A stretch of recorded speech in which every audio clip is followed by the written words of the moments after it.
अगर ना चाहते हुए भी मन में अश्लील विचार आते हैं तो बुद्ध की यह कहानी आपके विचारों को बदल सकती है। एक बार चंद्रवंशी राजकुमार भरत बुद्ध के सानिध्य भिक्षु के रूप में दीक्षित हुए। बुद्ध अपने भिक्षुओं को उपदेश देने के साथ साथ उनको भिक्षाटन के लिए भेजते थे, जहां से उनको भिक्षा मिलती। भरत को महात्मा बुद्ध ने भिक्षा लेने के लिए एक श्राविका के घर पर भेजा। भरत रास्ते में चलते हुए सोच रहे थे कि ना जाने आज खाने में क्या मिलेगा। हमेशा महल में खाने के लिए अनगिनत स्वादिष्ट भोजन मिलते थे, लेकिन आज जो भी मिलेगा उसी से काम चलाना पड़ेगा। भरत ने श्राविका के घर पर जाकर भिक्षा के लिए याचना की। श्राविका ने भरत को बैठने के लिए कहा। श्राविका जब अंदर गई थी तो भरत पुण्य अपने प्रिय भोजन के बारे में सोच रहे थे। जब श्राविका भोजन लेकर आई तो भरत अचंभित रह गए। भरत अपने प्रिय भोजन को देखकर खुश हो गए। भरत भिक्षा ग्रहण करने लगे। भिक्षा ग्रहण करते हुए भरत सोचने लगे कि उनको हमेशा खाने के बाद कुछ विश्राम करने की आदत है, लेकिन आज उन्हें यहां से खाना ग्रहण करने के बाद धूप से होकर वापस आश्रम पहुंचना है। भोजन हो जाने पर श्राविका ने भरत को कुछ समय विश्राम करने के लिए आग्रह किया। भरत पुण्य खुश हो गए। सारी इच्छाओं की पूर्ति होते देख भरत इसको एक संयोग मानकर कुछ देर के लिए लेट गए।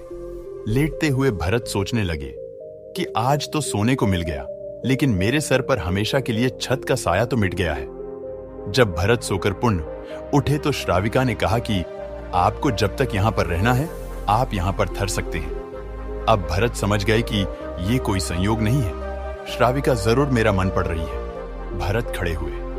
भरत ने श्राविका से पूछा, मुझे क्षमा कीजिए, पर क्या आप मेरा मन पढ़ सकती हैं? आप ये सब कैसे कर लेती हैं? श्राविका ने कहा, शुरू में मेरे लिए ये कठिन था, लेकिन मैंने खुद के विचारों को देखना शुरू किया। शुरू में मेरे विचारों की संख्या अनगिनत थी, पर मैंने अपना पूरा ध्यान उन विचारों पर केंद्रित किया। मैंने बिना पक्ष विपक्ष के अपने विचारों को देखना जारी रखा। धीरे धीरे मेरे विचारों की संख्या कम होती गई। मेरे सारे व्यर्थ विचार दूर होते गए। तब से मैं दूसरों के विचार पढ़ लेती हूं। यह सब सुनकर भरत घबरा गए। भरत ने श्राविका से आज्ञा ली और वहां से निकल पड़े। रास्ते में चलते हुए भरत अपने मन के विचारों का स्मरण करने लगे। भरत के मन में श्राविका के बारे में अश्लील विचार आए। श्राविका ने भरत के बारे में क्या सोचा होगा? भरत को खुद पर शर्म आ रही थी। भरत आश्रम पहुंचे। भरत ने बुद्ध से कहा कि अब से वह कभी भिक्षाटन के लिए नहीं जाएंगे। बुद्ध ने भरत को नीचे बैठाया और कहा, क्या हुआ तुम? मुझे अपनी व्यथा विस्तार से बताओ। भरत ने विस्तार से सारी बात बताई। भरत की बातों को सुनकर बुद्ध ने कहा कि आज से 7 दिनों के लिए श्राविका के घर पर भिक्षा के लिए तुम ही जाओगे, लेकिन तुमको कुछ बातों का ध्यान रखना पड़ेगा। कल तुम जाते हुए अपने चित्त को पूरे होश में रखना। तुम्हारे अंदर कौन से विचार उठ रहे हैं उन पर ध्यान केंद्रित करना। होशपूर्ण और जागृता के साथ ध्यान करना कि कौन सी वासना तुम्हारे भीतर उठ रही है।